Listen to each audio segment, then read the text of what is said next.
After the success of Platinum Doom's remake of the Texas Chainsaw Massacre, it only seemed natural that more needless horror remakes would be on the way. I don't use that term lightly, as I am completely open to reimaginings.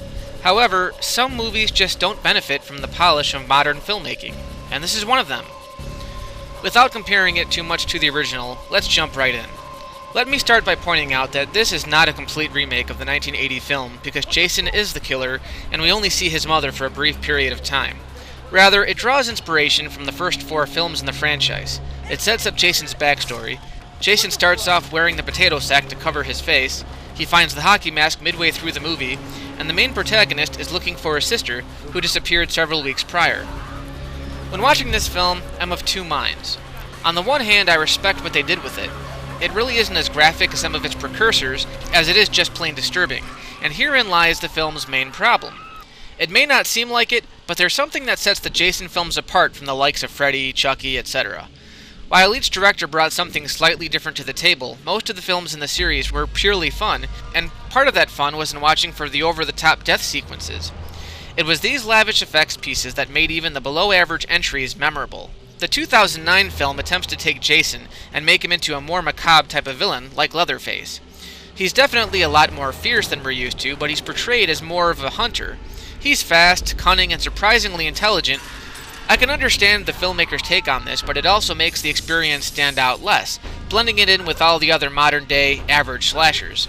It's not near as bad as the Saw movies, but I think they were trying to take it in that direction, and that was kind of a disappointment. Let's take a look at another popular franchise, the Godzilla films.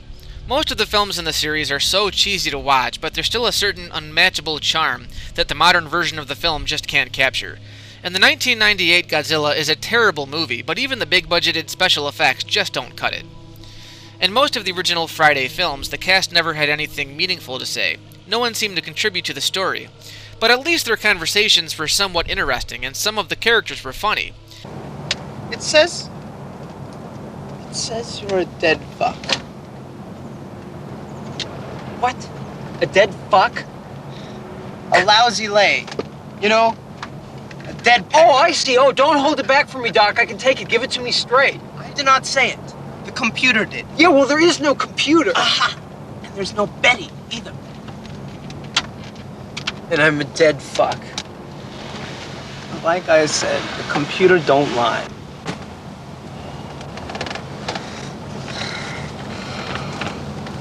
Oh, God, I'm horny. This film has no memorable characters. I can't even say they're stock because the kids actually just come off as real teenagers caught in a bad situation. But that's also a problem. Even stereotypical characters are memorable. Generic ones are not. There's plenty of boobs, but the girls are all slutty, and when they die, no one cares anyway. My favorite character is a total jerk named Trent, and I only like him because I like hating him. From beginning to end, he's just a total asshole, and there's no explanation for it. The protagonist is a guy named Clay, whose sister went missing in the woods, and now he's backpacking it to Crystal Lake, leaving behind flyers for people to find. When he first meets Trent, he's trying to leave a flyer at the local gas station. Aside from being turned away from the gas station attendant, if it was up to me, you could wallpaper the whole place with him. But the owner makes the rules, and he's a real... Trent virtually bullies him out of line. Hey, are you gonna buy something? I mean, you've been up here for quite a while yapping, so... You okay, bro? Is everything good? Yeah, everything's fine. Thanks. But I'm not your bro. The two meet later in the movie, and Trent is no more sympathetic than before. Of course I remember Clay. Why is he in my house? You can't stay here. No offense, but this is a private party. I don't know you. No, you don't know me. That's so funny. I just said that. He also blatantly cheats on his girlfriend. There is nothing good or decent about this character, so naturally he is the only one you root for when he gets killed. Derek Mears plays Jason this time around. He's not bad, and shockingly, he looks like Jason without the mask on.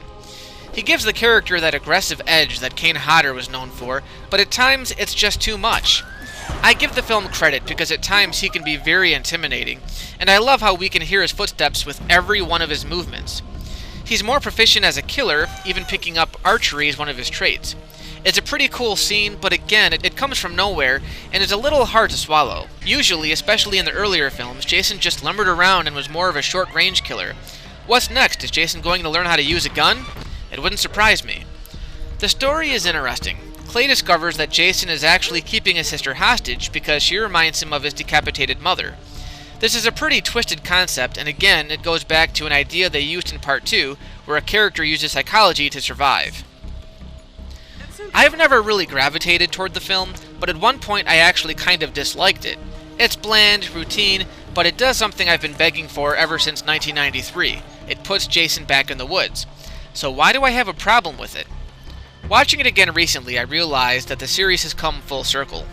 Whatever they decide to do from this point forward, Jason left the confines of Crystal Lake, traveled to outer space, fought Freddy Krueger, finally, and now he's back home. It's a reimagining, or remake, whatever your term of choice is this week, but if it weren't for Jason starting over with wearing that ridiculous potato sack, it could be any other sequel. It just didn't seem like the filmmakers put much effort into it. It's more of a boo, gotcha kind of horror movie, where it makes you jump every few minutes, and in the theaters, that's okay. But as a film that stands the test of time, it falls flat. It's not a bad movie by any stretch, but its traditional nature tends to butcher its legacy. I will say this. The scene where Jason finally finds the mask was stupid and poorly thought out, and the same can be said about the film's ending. These are not big scenes, but they are both important ones, and it's the filmmakers' lack of imaginations that hurt this one the most. They got Jason back to the lake, but the personality of the franchise was somehow lost in translation.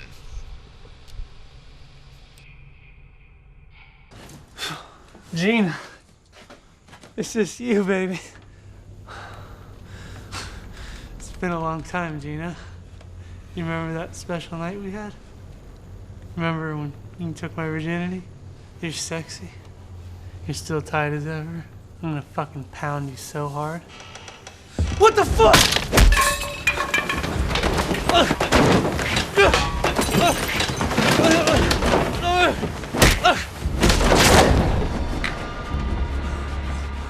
What the fuck? That shit ain't fucking right, dude. What the fuck?